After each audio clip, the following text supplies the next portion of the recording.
Lorraine Reeves gently slipped out of Garrison Pierce's embrace and sat down on the edge of the bed. Morning light filtered through the blinds, leaving narrow strips on the bedroom floor. The small guest house on the outskirts of Overland Park had been their refuge for almost a year and a half. Tuesdays and Thursdays were their little tradition. "Stay a little longer," Garrison murmured without opening his eyes. "We still have 20 minutes." Lorraine smiled as she looked at his tousled brown hair. At 37, Garrison looked younger than his age, especially when he was asleep. She ran her fingers down his cheek, the gesture almost reflexive. "I have to pick up Nathan from daycare at 3, she said, "and stop by the supermarket." Garrison propped himself up on his elbow. "I thought your mom was picking him up today." "Her plans changed. She has a doctor's appointment." Lorraine began gathering the scattered clothes. Every time she left their refuge, she felt reality gradually returning. The reality in which she was Lorraine Reeves, wife of Dexter Reeves and mother of 3-year-old Nathan. A woman from a respectable middle-class family, living in a neat house with a white picket fence and a lawn that Dexter mowed every Sunday when he was in town. "When is Dexter coming back?" Garrison asked, getting out of bed. He always pronounced her husband's name with a slight hint of superiority. "Friday," Lorraine replied, buttoning her blouse. "In 3 days." "Great. See you tomorrow, then." She nodded, though a slight cloud of guilt was already beginning to envelop her. 16 months of infidelity, 587 days to be exact. Sometimes Lorraine felt like she was keeping 2 sets of accounts for her life. Her debts to her conscience grew in proportion to the number of times she met with Harrison. They had met at the law firm Bergman and Partners, where Lorraine worked as a paralegal. Garrison Pierce was a rising star, a junior partner specializing in corporate law. It started with innocent conversations at the coffee machine, then lunches together, and then a night after a company party when Dexter was away on another business trip. Dexter. Her husband was a mystery even after 5 years of marriage. Officially, he worked as a regional sales manager for a medical equipment company. The job required frequent travel across the country, and Dexter could be away for weeks at a time. He was a reserved man, always collected, always on guard. Sometimes Lorraine caught him studying her, as if he were gathering information, as if she were the subject of his research. Lorraine's phone vibrated, a message from Dexter. "Finishing up early. We'll be home tomorrow evening. Booked a table at the Blue Oyster for 7. 5 years deserves a celebration. D." Lorraine felt the blood drain from her face. She reread the message 3 times before showing it to Garrison. "Damn," was all he said. "I need to cancel our meeting tomorrow," Lorraine muttered, feeling her heart pounding in her throat. Garrison put his arms around her from behind, burying his nose in her neck. "Relax. He doesn't know anything. It's just a coincidence." "What if he does?" Lorraine turned to him. "What if he suspects something? If he knew anything, he wouldn't have invited you to a romantic dinner." Logical? Logical. But she couldn't calm down. 5 years of marriage to Dexter had taught her one thing. He never did anything without a reason. Even his gifts were always practical. An hour later, Lorraine was standing at the entrance to the Sunshine Daycare Center. Nathan ran up to her, waving a drawing. "Mommy, look, it's us." He handed her a piece of paper with 3 colored figures on it. "That's very pretty, sweetie." Lorraine crouched down to look at the drawing. "Who are they?" "That's you, that's me, and that's Daddy," Nathan explained, pointing to each figure. Lorraine looked closely at the little boy. Nathan's blonde hair curled just like Garrison's. He had the same green eyes and the same curve of his eyebrows. He took nothing from Dexter, with his dark hair and brown eyes. When Nathan was born, Dexter had merely remarked that the boy must take after her father, who also had light hair. Lorraine had nodded, feeling her heart tighten. Her father had been a dark-haired man with brown eyes. After strapping Nathan into his car seat, Lorraine drove to the supermarket. She mechanically put groceries in her cart, mentally making a plan. She would have to take Nathan to his mother in the morning. Get ready for the evening. What should she wear? A black dress? No, too formal. A blue one? The one Dexter gave her for her last birthday. Yes, that would be right. Mom, can I have some candy? Nathan's voice snapped her out of her thoughts. Just one, okay? Nathan smiled happily, showing his little white teeth. Harrison's smile. How could Dexter not have noticed? Or did he notice but not say anything?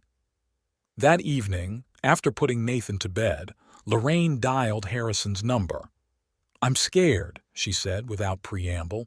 Of what exactly? Harrison's voice sounded calm. Everything. What if Dexter knows? What if he's coming early on purpose? Lorraine, listen to me. Dexter doesn't know anything. He's a sales manager, not a private investigator. We've been careful. There are no traces. No messages on your main phone, no photos together. No one at work knows. But Lorraine couldn't shake the feeling that something was wrong. Something about Dexter's message seemed off. He wasn't a sentimental man.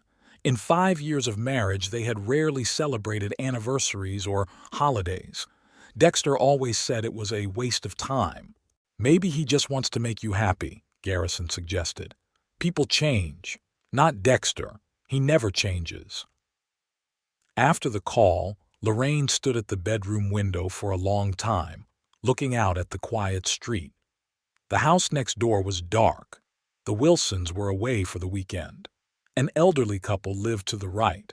They usually went to bed early. The perfect suburb, the perfect life, on the surface. She remembered how she had met Dexter. It was at a charity event organized by a law firm. Dexter approached her, introduced himself, and asked for her phone number. It was simple and straightforward. No games, no hints. On their first date, he told her about his job, his frequent business trips, and how he valued independence and space in a relationship. It seemed perfect for Lorraine, who was just starting her career at a law firm. They got married a year later. It was a quiet ceremony with few guests. Dexter insisted on it. Why draw unnecessary attention, he said. At the time, it seemed like modesty. Now, looking back, Lorraine saw something else in it. Caution? Secrecy? Her phone vibrated again. A message from Dexter. Don't forget we're invited to the Mitchells on Saturday, 6:30. Strange. Dexter never sent 2 messages in a row. And he never reminded her about social engagements. That was her job. Something was definitely wrong. Lorraine dialed her mother's number. Mom, can Nathan stay over tomorrow night? Dexter's coming back and we're going out to dinner. Of course, dear. Her mother's voice sounded sleepy. Is everything okay? Yeah, just wedding anniversary. 5 years, right? Wooden anniversary. You need to get each other something made of wood. Lorraine smiled bitterly. The only thing she could give Dexter was wooden horns, unless he already knew about them. She couldn't sleep that night. Lorraine tossed and turned in bed, going over the events of the last few months in her head. Were there any signs? Dexter never came home unexpectedly.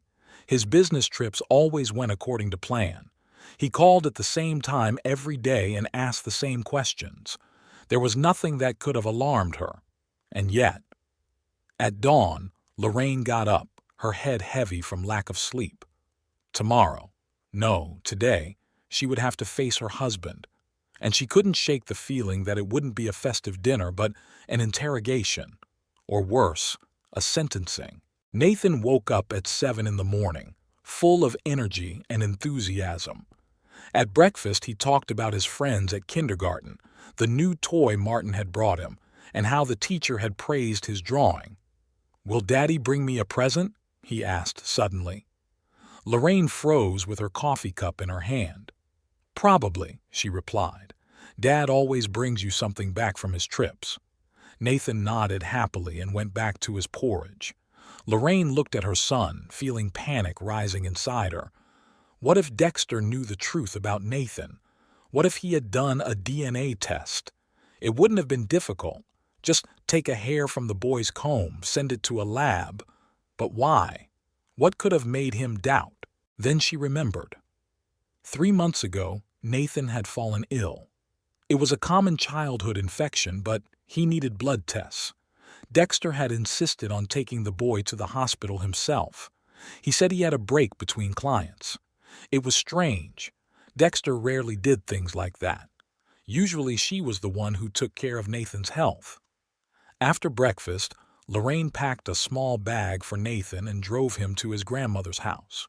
Her mother lived in a small house on the north side of Overland Park, 15 minutes away. "You look tired," her mother remarked as Lorraine handed her the bag with Nathan's things. "I didn't sleep well." "Is everything okay with Dexter?" Lorraine smiled stiffly. "Sure, just a lot of work."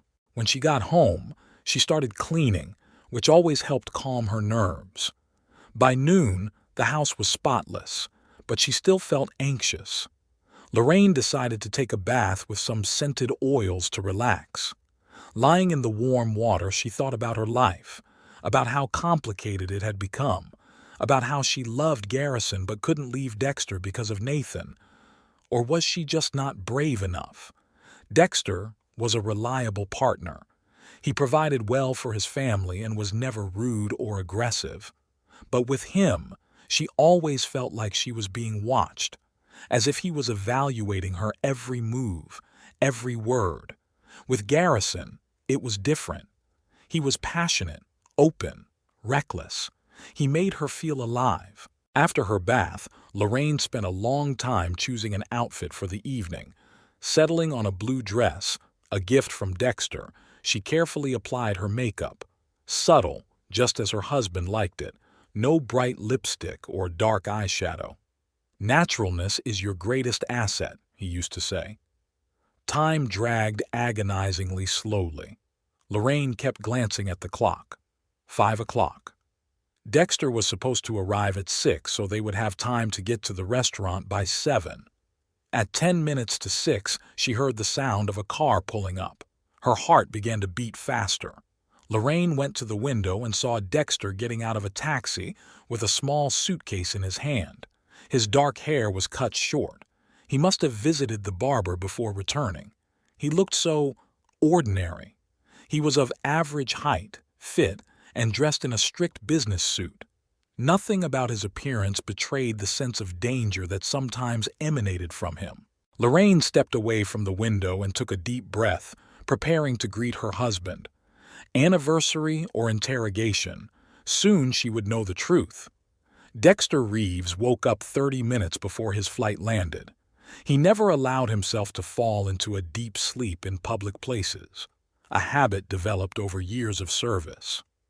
The flight from Washington to Kansas City was half empty, allowing him to take up a whole row and stretch his legs.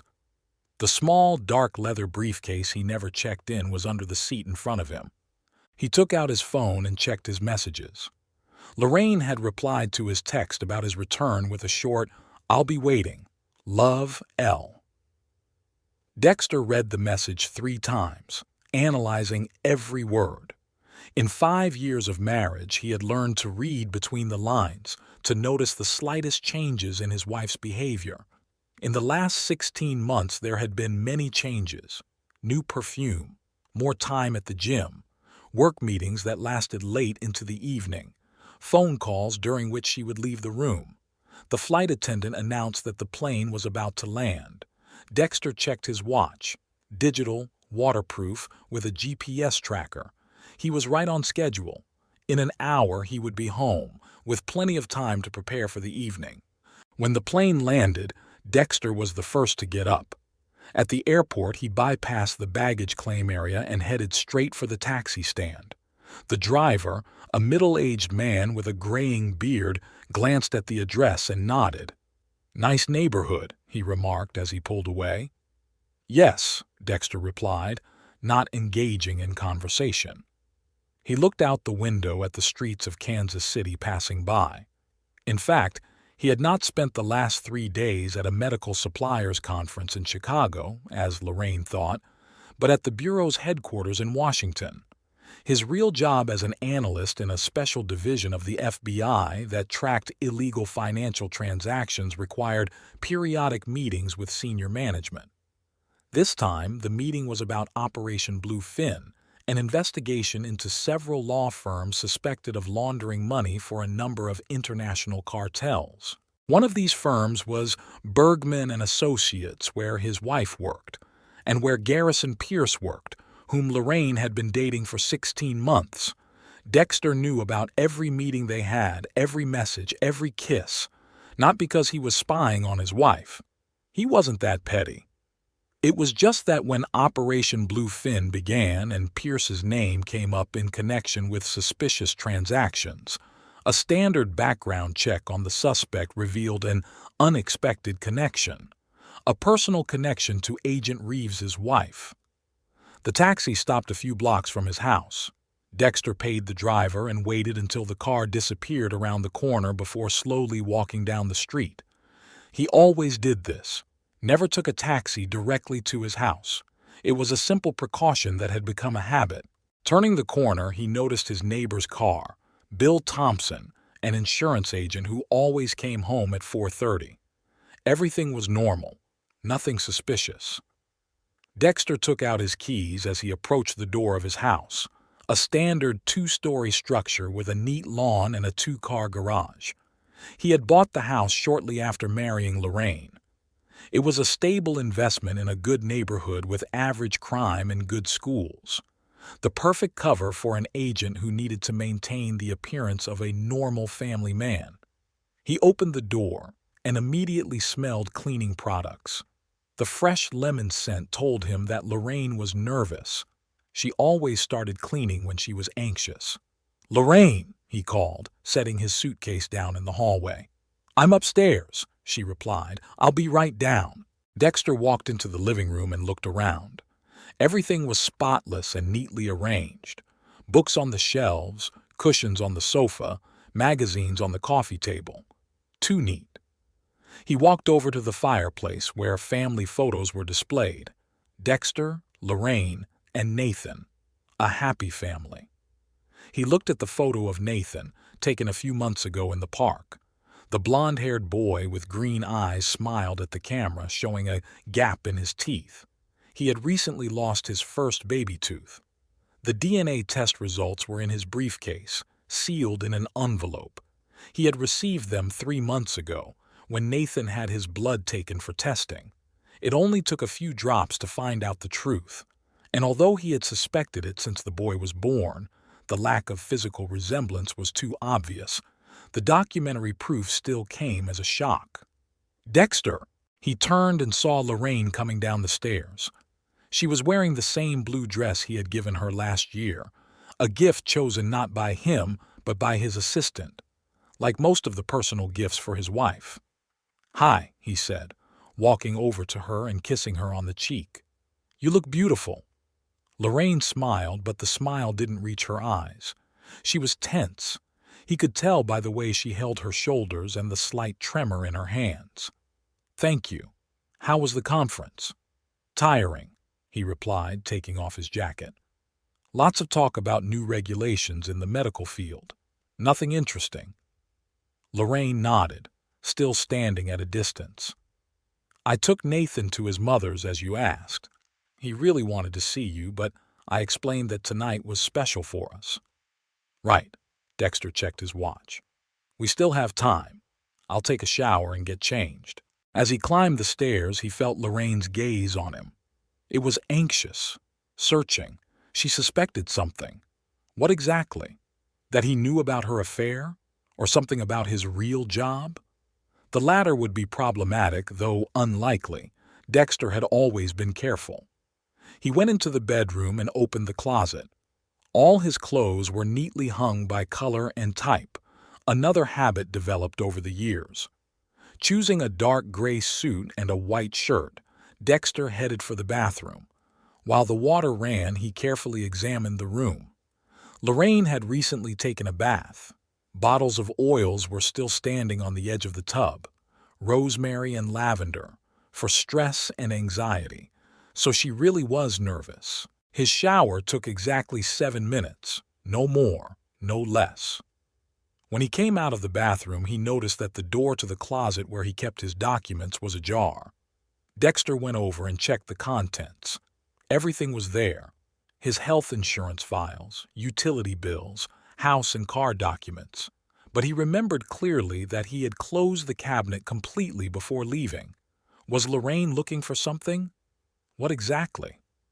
After getting dressed, Dexter went downstairs. Lorraine was standing at the window, looking out at the street. In the evening sunlight, her red hair glowed copper.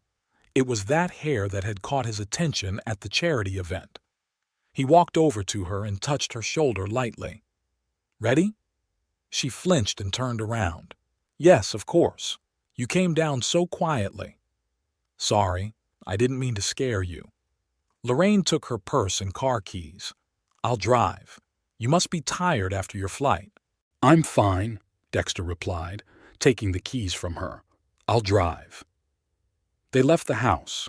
Dexter opened the passenger door for Lorraine, then walked around the car and got behind the wheel. He waited for her to buckle up before starting the engine. "Where's Nathan?" he asked as he pulled onto the road. "At Mom's, I told you." "I mean, how is he? What's new?" Lorraine relaxed a little. Talking about Nathan always had a calming effect on her. "They praise him at preschool for his drawings. He's a very creative boy. Yesterday he drew a picture of our family." "That's nice," Dexter nodded.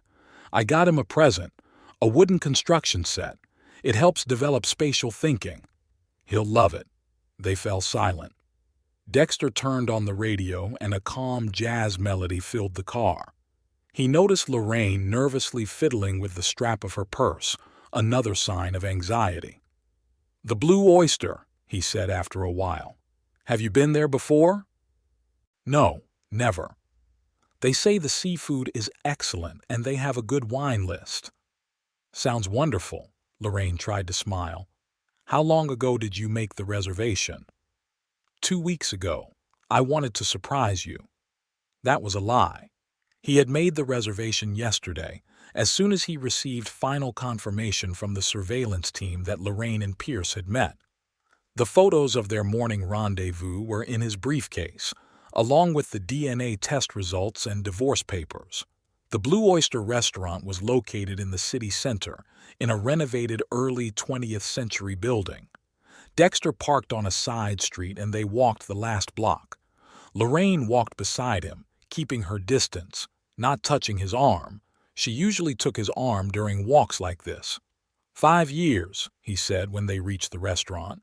"Wooden wedding, if I remember correctly." "Yes," Lorraine nodded. "Mom mentioned it. We have to give each other something made of wood." "I have a gift for you," Dexter said, opening the restaurant door. "But not now. After dinner." At the entrance they were greeted by the maitre d', a tall man in a formal suit. "Good evening. How can I help you?" "A table for Reeves. For 7 o'clock." The maitre d' checked the reservation book and nodded. "Yes, of course. Please follow me." They were led to a table in the far corner of the room, partially hidden from the other diners by a decorative partition. Dexter had chosen this spot on purpose. He didn't like having other people behind him and preferred to have a good view of the room. "Your waiter will be with you in a moment," said the maitre d' as he handed them the menus. When they were alone, Lorraine opened the menu and began to study it with deliberate attention. Dexter watched her over his menu. She bit her lower lip, another sign of nervousness. "What do you recommend?" she asked, without looking up. "The scallops should be good here," he replied. "And maybe a bottle of white wine?" Lorraine nodded. "Sounds great." The waiter approached, a young man with a professional smile on his face. "Good evening. My name is Michael, and I'll be your server tonight. Would you like to order?" Dexter ordered a bottle of New Zealand Sauvignon Blanc and the chef's recommendations: scallops with truffle risotto for Lorraine and filet mignon for himself. The waiter took their order and left. "So," said Dexter, folding his hands on the table, "how was your week?" Lorraine adjusted a strand of hair, another nervous gesture. "The usual. Lots of work. The firm has a new patent law case. I've been assigned to the research team." "Interesting," Dexter nodded. "How's it going?" "Slowly. Lots of documents to study." She was telling the truth, but not the whole truth. Indeed, Bergman and Associates did have a new patent case, and Lorraine was indeed working on it. But most of her time that week was devoted not to work, but to meetings with Harrison Pierce. The wine was brought to the table. The waiter opened the bottle and poured Dexter a little to taste. He took a sip and nodded. The wine was excellent, dry, with notes of gooseberry and lime. "Excellent," he said, and the waiter filled their glasses. "To 5 years," Dexter said, raising his glass. "To 5 years," Lorraine echoed, and their glasses clinked softly. They drank in silence.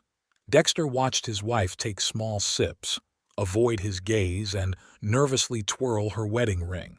He gave her time, let her fidget a little longer. Everything in its own time. He had a plan for the evening, and he intended to follow it to the minute. "I've been meaning to ask," he said finally. "How's Pierce doing? Still working on that corporate merger?" Lorraine almost choked on her wine. She quickly put her glass down on the table. "Garrison? Yes, I think he's still working on it. I'm not really up to date on his projects." The first outright lie of the evening. Dexter noted it mentally but didn't let it show. "Just thought of him. We met at a company party last year. Seems like a smart guy." "Yes, he's a competent lawyer." Lorraine took another sip of wine, clearly trying to calm down. Dexter decided to change the subject, for now. "How's Nathan? You said he's doing well in kindergarten?" Lorraine visibly relaxed. "Yes, his teacher says he has obvious artistic talent, and he learns new words so quickly. He surprised me recently by using the word essential in the right context." "Very impressive for a 3-year-old, Dexter remarked with a slight smile. "Kids develop faster these days." Lorraine smiled too, sincerely for the first time that evening. "Technology, early development." Their food arrived and the conversation paused for a moment. Dexter methodically cut his steak, cooked perfectly, just as he had ordered. He watched Lorraine try the scallops, chewing slowly as if she couldn't taste anything. Her thoughts were clearly far away. "Is it good?" he asked. "Very," she nodded. "How about you?" "Excellent. Would you like to try some?" He held out his fork with a piece of meat on it. Lorraine leaned forward and took it into her mouth. Their eyes met for a moment, and Dexter saw something like guilt in her gaze. "It's really good," she said, returning to her plate. They continued their dinner in relative silence, occasionally exchanging phrases about the food, the wine, the restaurant's interior. Nothing personal, nothing meaningful. It was as if they were both afraid to touch what was really hanging between them. When the main courses were finished, the waiter offered dessert. Dexter ordered 2 coffees and a chocolate fondant for 2. "I'm not sure I can eat dessert," Lorraine said. "I'm quite full." "Let's share one," Dexter suggested. "We did the same thing on our first date 5 years ago, remember?" Lorraine nodded, and for a moment Dexter thought he saw tears glistening in her eyes. "I remember. At that little Italian restaurant on Main Street." "Exactly. Chocolate fondant and 2 coffees. Some things never change, huh?" "Yes," she replied quietly. "Some things never change." But they both knew that a lot had changed, and soon those changes would be irreversible. The chocolate fondant was excellent, warm, with a liquid center that slowly spread across the plate. Dexter carefully cut off a piece and offered it to Lorraine. She accepted it with a forced smile and chewed slowly, tasting nothing. The tension between them grew with every passing minute. "You know," Dexter said, sipping his coffee, 5 years is enough time to really get to know someone. Would you agree?" I suppose so, Lorraine replied, avoiding his gaze. Although sometimes I feel like I still don't know you completely. That's an interesting observation, Dexter said, setting his cup on the table. I thought I knew you very well, better than you think. Something in his tone made Lorraine tense. She looked up and met his gaze, calm, searching, without a hint of emotion. What do you mean? Dexter didn't answer right away. He took a small box wrapped in dark blue paper from his jacket's inside pocket and placed it on the table. It's for you, he said. Wooden wedding, remember? Open it. Lorraine slowly picked up the box. Her fingers trembled slightly as she untied the thin ribbon. Inside was a handmade wooden keychain engraved with their wedding date. Simple, elegant, with a faint scent of sandalwood. Thank you, she said. It's beautiful. I thought you'd like it, Dexter replied. Especially the date, June 5th, 2020. The day we promised to be honest with each other. Lorraine clutched the keychain so tightly that her knuckles turned white. Dexter, I have another gift for you, he interrupted, pulling an envelope from another pocket. Perhaps not as pleasant, but definitely more informative. He placed the envelope on the table and pushed it toward Lorraine. She stared at it as if it were a poisonous snake. What is it? Open it. His voice remained calm, almost indifferent. I insist. With trembling hands, Lorraine took the envelope and opened it. Inside were photographs. She and Garrison leaving the guest house. She and Garrison kissing in the car. She and Garrison entering a restaurant in a neighboring town. The last photograph had been taken 2 days ago. Lorraine felt the blood drain from her face. She looked up at Dexter, who was watching her with the same calm attention. How, she began, but her voice failed her. How did I find out? Dexter finished for her. It's not as important as the fact itself. 16 months, Lorraine. 587 days of betrayal. Did you really think I wouldn't notice? Lorraine looked around, suddenly realizing they were in a public place. Other couples sat at nearby tables, engrossed in their conversations, unaware of the drama unfolding next to them. Dexter, please, she whispered. Let's not do this here. We can talk at home. Oh no, Dexter shook his head. I think a restaurant is the perfect place for our conversation, neutral territory. Besides, I already paid for dinner. It would be a shame to leave without enjoying it fully. He paused, took another sip of coffee, as if they were discussing the weather or the last movie they had seen. You know what surprises me the most? He continued. Not the fact that you cheated. People cheat. It's part of human nature.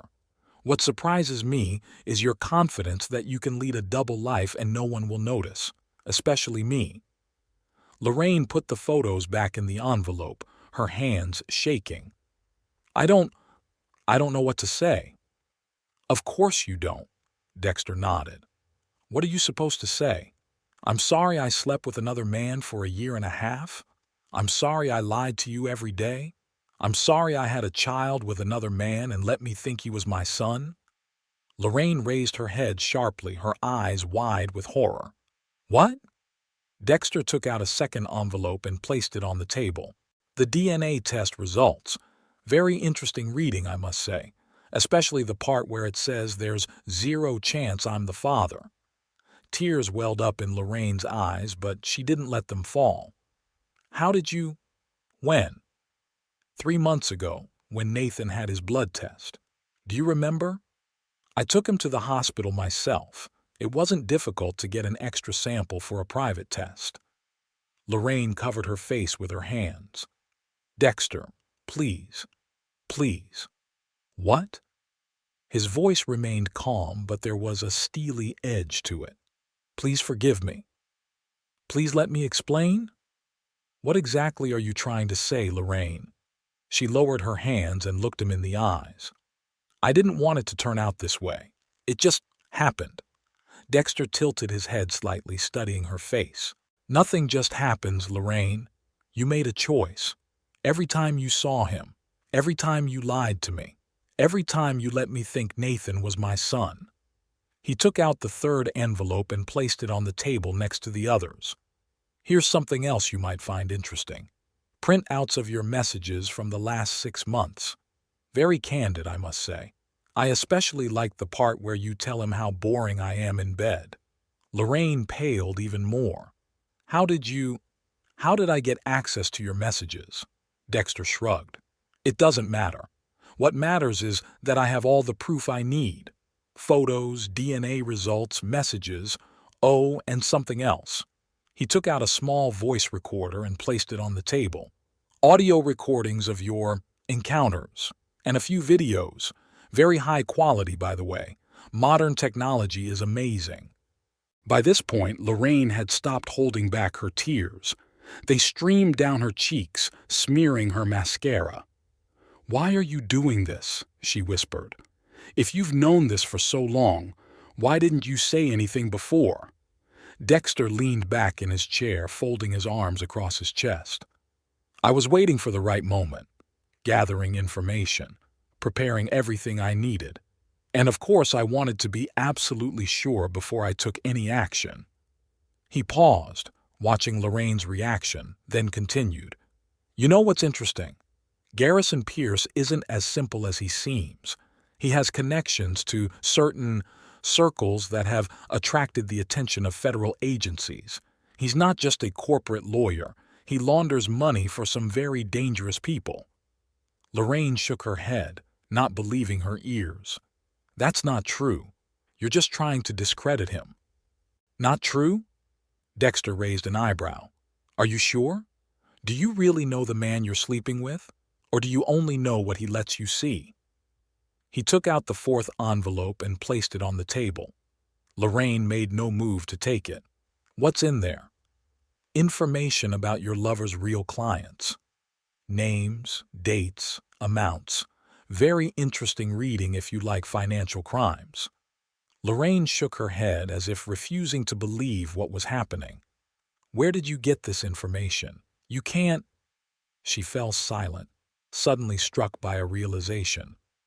"Who are you really, Dexter?" He smiled, a cold, calculating smile that didn't reach his eyes. "I'm the one who knows the truth, Lorraine. About you, about Harrison, about everything that's been going on behind my back." He took out the fifth and final envelope and placed it in front of her. "And this, I think, will interest you most. Divorce papers. Already prepared, all they need is your signature." Lorraine stared at the envelope, unable to move. "You want me to sign them right now?" "That's right," Dexter nodded. "Right here, right now. And by the way, you should know that I've already changed the locks on the house. Your things have been packed and sent to your mother. I've also closed our joint bank account and opened a new one in my name only." Lorraine looked as if she had been struck. "You can't just throw me out of my own home." "Our house," Dexter corrected her, "which, by the way, is registered in my name, as is the car, as are most of our assets. You have no ownership rights to anything, Lorraine. Did you even read the documents when we signed them? Or did you just sign where I told you to?" Lorraine looked stunned. She had never really looked into the legal details of their property, trusting Dexter completely in these matters. "That's not fair," she whispered. "You can't just take everything away from me." "Unfair?" Dexter raised an eyebrow. "And cheating on your husband for a year and a half, having a child with another man and letting him think it's his son is fair." He shook his head. "You have a strange sense of justice, Lorraine." He opened the envelope containing the divorce papers and placed them in front of her, taking a pen from his pocket. "Sign this, and we'll be done with this right now. A clean break. No long court battles, no mudslinging. Just sign and you're free." Lorraine took the papers with trembling hands and began to look them over. "It says here that I waive all claims to our joint property and alimony." She looked up at Dexter. "You can't expect me to agree to that." "I can, and I do," he replied calmly. "Considering the circumstances, it's a more than generous offer. The alternative is a long, messy court case. during which every detail of your betrayal will be made public, including the fact that you let me believe Nathan was my son. How do you think the court will react to that? And your boss? And your family?" Lorraine lowered her eyes, tears dripping onto the documents, smearing the ink. "What about Nathan?" "Nathan will live with you, of course," Dexter replied. "He's your son, not mine. Although I will miss him," he added after a pause, and for the first time that evening a note of sincerity flashed in his voice. Lorraine picked up the pen but stopped before signing. "What if I refuse?" Dexter leaned forward slightly. "Then I'll do everything in my power to destroy not only your life, but also the life of Garrison Pierce. Did I mention that I have information about his illegal activities? Information that would be of great interest to certain federal agencies." Lorraine looked at him in horror. "You'd really do that?" "Without hesitation," Dexter replied. "And by the way, if you decide to stay with him after all this, be prepared for the possibility that you could be charged as an accomplice. You work at the same firm. You had access to the documents he used for his operations. What do you think the court will say? That you knew nothing, or that you were a willing participant?" Lorraine paled even more if that was possible. "I knew nothing about his business, I swear." "Maybe," Dexter shrugged, "but it'll be hard to prove, especially if I have evidence to the contrary." "What evidence?" Lorraine asked, her voice trembling. "I've never been involved in anything illegal." Dexter smiled, a cold, calculating smile that didn't reach his eyes. "You'll have to take my word for it that I have everything I need to make your life very, very difficult, or you can just sign the papers and walk away. The choice is yours." Lorraine stared at the documents in front of her, her mind racing, trying to find a way out of this situation. But she knew she had lost. Dexter was always several steps ahead, always thinking everything through down to the smallest detail. If he said he had proof, then he had it. With a trembling hand, she picked up the pen and signed her name on every page where there was a space. "There," she said, pushing the papers away. "Is that enough?" Dexter looked through each page, making sure all the signatures were in place, then folded the documents back into the envelope. "Quite enough," he said, rising from the table. "It was nice being married to you, Lorraine, most of the time." She looked up at him, tears still streaming down her cheeks. "Did you always plan this? From the beginning? Our marriage? All of it? Was it just part of some plan?" Dexter paused for a moment, then shook his head. "No, I really loved you, Lorraine, in my own way. But I'm not the kind of man who can live with betrayal." He took his jacket from the back of the chair and put it on. "I'll call you a taxi. If you need a place to stay for the night, I can recommend the Marriott in the center. They have rooms available." Lorraine looked at him suspiciously. "You really did plan this, didn't you? Down to the last detail." "I just prepared for different scenarios," Dexter replied. "Professional habit." He took out his phone and called a taxi, then ordered another coffee for Lorraine. "The car will be here in 10 minutes. You can wait for it here at the table. I've already paid." He turned to leave, but Lorraine stopped him by grabbing his arm. "Wait, what did you mean by professional habit? Who are you really, Dexter?" He gently pulled his arm away. "Just a man who doesn't like surprises, Lorraine. Just a man who prefers to be prepared for anything." With that, he turned and walked out of the restaurant, leaving Lorraine alone at the table, surrounded by envelopes containing evidence of her betrayal and the remnants of their last dinner together. Lorraine Reeves sat on the edge of the bed in a nondescript hotel room, clutching her phone. The last 12 hours had turned her life into ruins. Homeless, penniless, and with divorce papers signed, she felt lost. She dialed Garrison's number again. Voicemail. 6 calls that evening, and still no answer. Finally, she decided to leave a message. "Garrison, it's me again.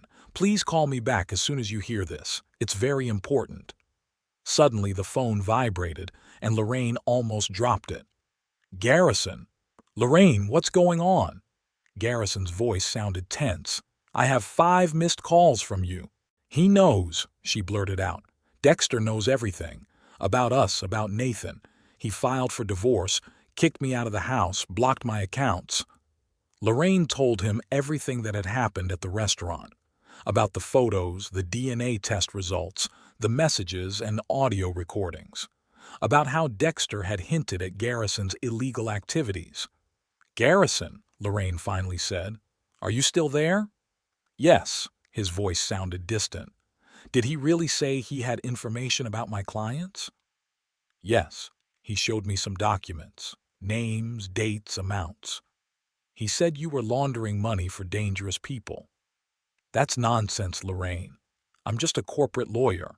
Yes, some of my clients aren't the nicest people, but everything is strictly legal." "Then why is he so sure? And why didn't you answer my calls?" "I had a rough day. Internal audit at the firm, a surprise document review. It's like someone's out to get me. Dexter, it has to be him. He said he'd ruin not only my life but yours too." "But how?" Harrison's voice was filled with confusion. "Who is he? A medical equipment sales manager can't initiate an internal audit of a law firm." Lorraine recalled the strange details of her life with Dexter. His frequent business trips. The calls he only took in another room. The locked desk drawer in his office. "I don't think he is who he says he is," she said slowly. The next morning, Lorraine called the office and heard shocking news from Mandy's colleague. "The police are at the firm, the FBI. They came early this morning with search warrants. They're saying something about financial fraud." Garrison Pierce was taken away in handcuffs an hour ago. Lorraine sank onto the bed, unable to believe what she had heard. Dexter. This was his move. He was really destroying Garrison's life. Soon, Special Agent Carlson from the FBI called her and invited her in for a chat. In the federal courthouse, Lorraine found herself in a small interrogation room. "Miss Connor," Carlson addressed her, using her maiden name. "Did you know who your husband really was?" "What do you mean?" "Dexter Reeves," Carlson clarified. "Did you know he was an FBI analyst specializing in financial crimes?" The world around Lorraine seemed to stop. "Dexter, an FBI agent?" "No," she whispered. "I thought he was a medical equipment sales manager." "He was working undercover. Operation Bluefin was an investigation into illegal financial transactions by a number of law firms. Bergman and Partners was one of them." "Are you saying that our marriage was part of his assignment?" "No, not exactly. His assignment began later, after you were already married. But when the affair between you and Pierce began, there was a conflict of interest."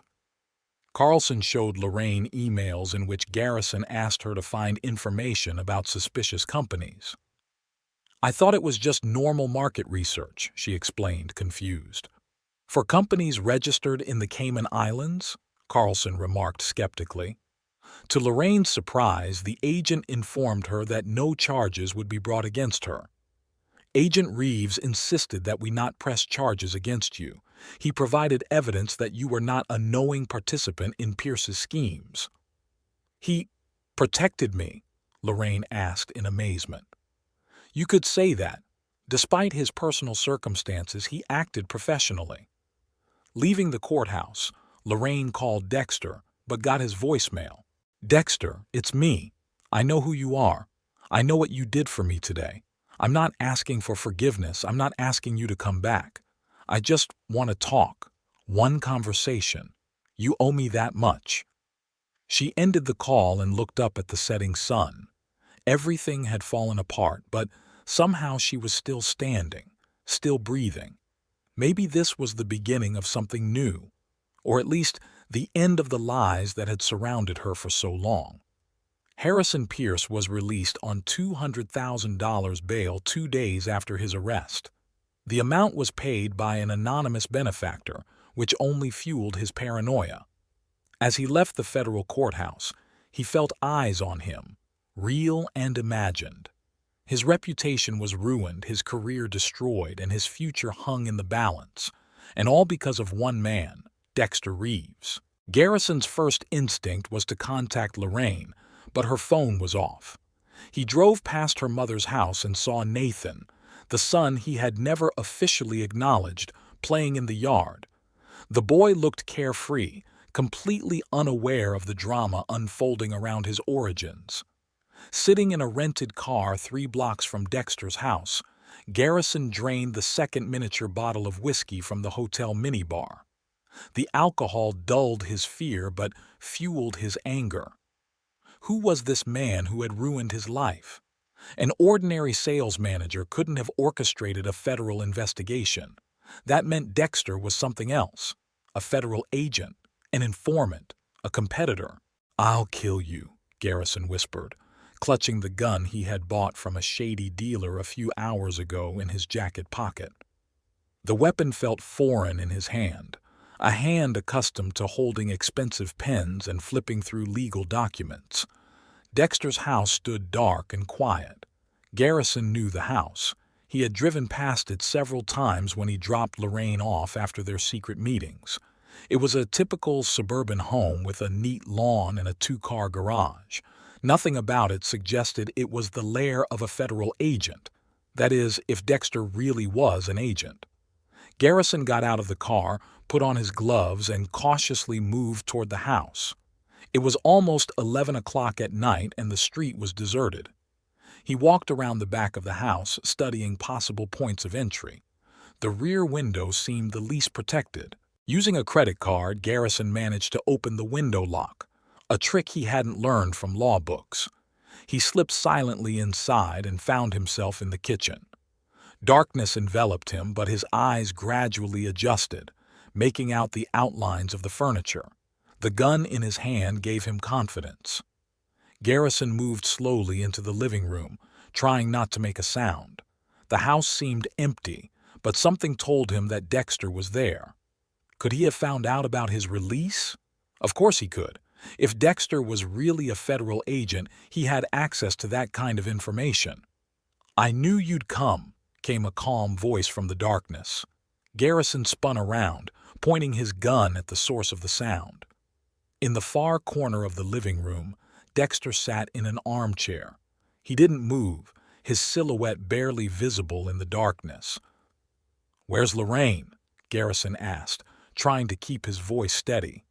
"No idea," Dexter replied indifferently. "We're not together anymore, remember?" "You're a federal agent," he said, not as a question but as a statement. "All this time, you've been watching me, watching us."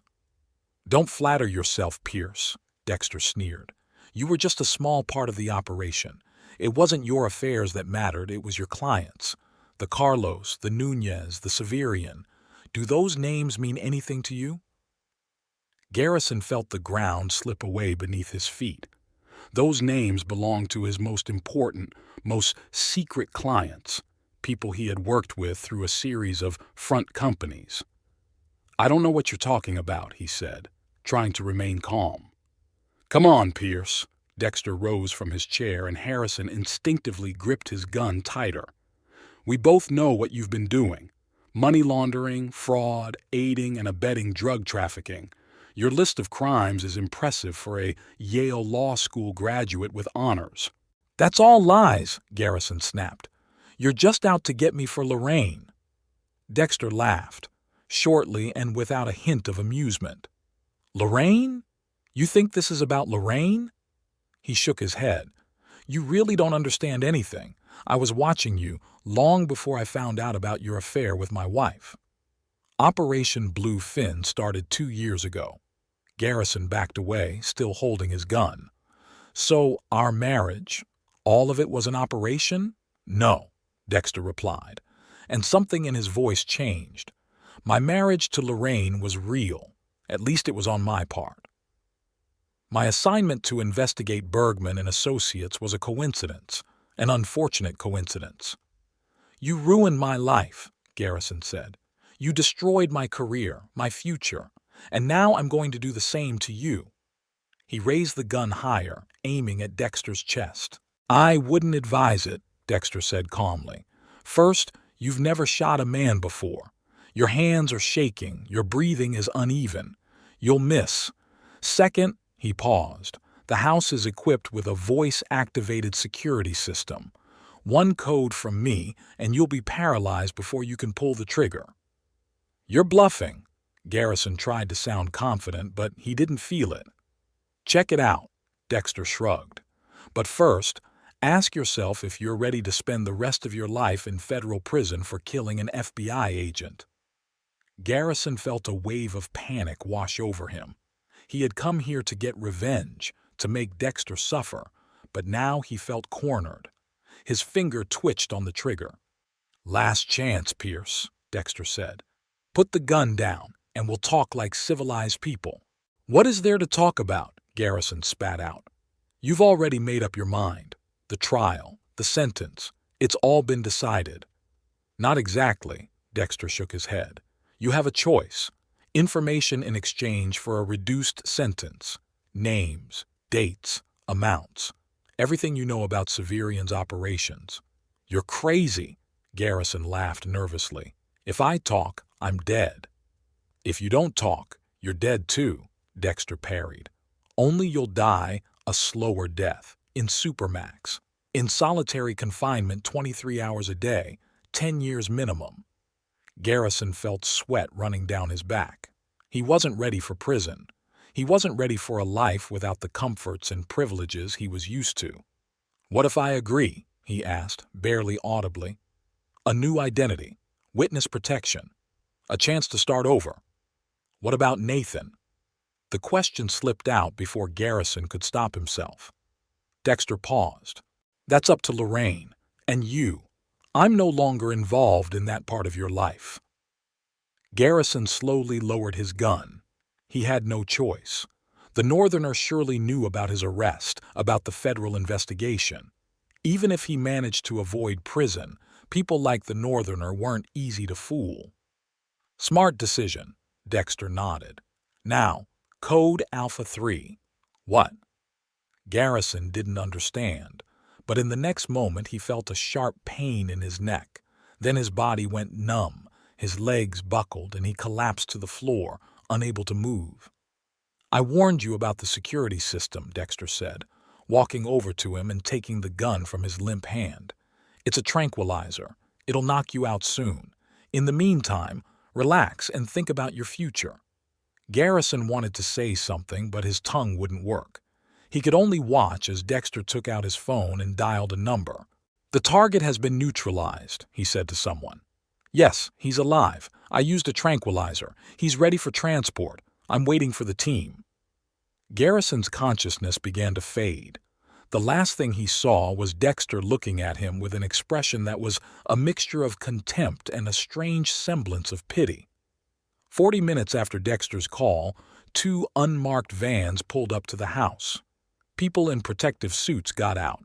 Not police uniforms, but not ordinary civilian clothing either.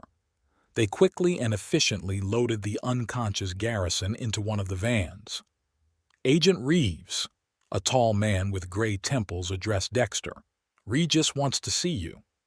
Dexter nodded, not showing any surprise. Regis, known in certain circles as Alpha 1, rarely met with field agents in person. If he wanted to see Dexter, it meant that the matter was indeed serious. They met in an inconspicuous coffee shop on the outskirts of town. Regis sat at a table in the back, a cup of coffee in front of him, which he did not touch. He looked like an ordinary middle-aged businessman, gray suit, neat haircut, unremarkable face. "Have a seat, Agent Reeves," Regis said when Dexter approached the table. "How did the arrest go?" "No complications," Dexter replied, taking a seat across from him. Pierce was predictable. Emotional, but ineffective. "Like most civilians," Regis nodded. "Pierce is already giving a statement. His fear of Severian proved stronger than his fear of federal prison. It was smart of you to offer him the witness protection program." "It wasn't my idea," Dexter remarked. "I was following protocol." "And yet," Regis took a sip from his cup, Operation Bluefin is nearing completion. Thanks to you, we have evidence against Severian and his American partners. A great success, Agent Reeves." Dexter nodded silently. He felt no taste of victory, only fatigue and a strange emptiness. "Your divorce," Regis continued, "is unfortunate. Personal relationships often fall victim to our work." "It was inevitable," Dexter replied evenly. "Lorraine made her choice. I made mine. And yet, it creates a certain situation." Regis studied Dexter's face closely. "Your ex-wife now knows about your real job. There's a risk of compromise." "Lorraine is no threat," Dexter said firmly. "She won't talk. And even if she does, who would believe her? A woman caught cheating trying to smear her ex-husband? It would look like an attempt at revenge." Regis nodded, acknowledging the logic of the argument. "Nevertheless, we prefer to err on the side of caution. Effective immediately, you are suspended from field work. Temporarily," he added, seeing Dexter tense up. "Let's say 6 months. Administrative work at headquarters. After that, you'll be reassigned." "I understand," Dexter replied dryly. "There's something else," Regis said, taking an envelope from his inside pocket and placing it on the table. "A new project, code name, Cardinal. We want you to start preparing for it right away in parallel with your administrative work." Dexter opened the envelope and glanced through its contents. "This is ambitious," he said finally. "And extremely secret," Regis nodded. "Only 4 people in the Bureau know about this project. Now 5, counting you." "Why me?" Dexter asked. "After everything that's happened." "That's exactly why," Regis replied. "You've proven your ability to separate your personal life from your professional life. Not every agent would be able to continue an operation after learning about his wife's infidelity." Dexter closed the folder and handed it back to Regis. "I need to think about it." "Of course," Regis nodded. "You have 48 hours. After that, the offer will be withdrawn." "What about a new partner?" asked Dexter. "The documents mention the need to work in pairs." Regis smiled slightly, a rare expression on his usually impassive face. "The candidates have already been selected. If you accept, you will meet your partner in 2 weeks, after your divorce, and all the formalities are complete." Dexter nodded. A plan was already forming in his head, as always methodical and detailed. "I'll give you my answer in 48 hours, he said, rising from the table. "I'm sure you will," Regis replied. "And, Agent Reeves, whatever you decide, remember, family is a luxury not all of us can afford." Dexter said nothing. He stepped out of the coffee shop into the cool evening air, feeling strangely relieved. Operation Bluefin was complete. His marriage to Lorraine was over. A new chapter in his life was beginning, perhaps the most difficult one yet. He took out his phone and checked his messages. Among them was a voice message from Lorraine. Dexter hesitated, then pressed play. His ex-wife's voice sounded tired but determined. "Dexter, it's me. I know who you are. I know what you did for me today. I'm not asking for forgiveness. I'm not asking you to come back. I just want to talk. One conversation. You owe me that much." He turned off the recording and stared at his phone for a long time. Then, having made up his mind, he deleted the message and continued on his way. Some conversations are better left unspoken,